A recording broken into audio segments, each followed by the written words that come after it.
გაიგე? ეს მოსამსახურეებიო, ეს მლიქონელებიო, ტელევიზორს არ უყურებ. ჩვენთანაც გაჭირდება, ოღონ ჭადრაკის. როგორ? ჩვენთანაც გაჭირდება. ჭადრაკის ცხენი, ცხენით სვლა. ქვია მაგას. ეს გაყინული იყო და ვერც გალხვა ბოლომდე. გაყინვას ერთი მუღამი აქვს და ერთი გამართლება აქვს.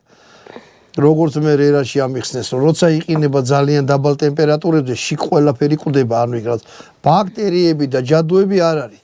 სასარგებლო ბაქტერიებიც კი კვდება, არის აბსოლუტურად სტერილური რა. აი მაგიტომ არის კაი გაყინება. მაგრამ გემოთი რასაკვირველია, ვერ შეიძლება იმას, რაც არის ნამდვილი ცოცხალი ხორცი. ასე რომ ჩვენ რერას ვენდოთ. ეგენი მაგარ ხინკალსაც აკეთებენ და პილმენსაც. ვანო შენ რა სიტყვი? ვიჭამია და ეგენი ჩვენი ძმაკაცები არიან. მეგობრები არიან. მეთქი რა მუქთა რეკლამებია. მუქთა რეკლამები კი არა შვილო, უყურე.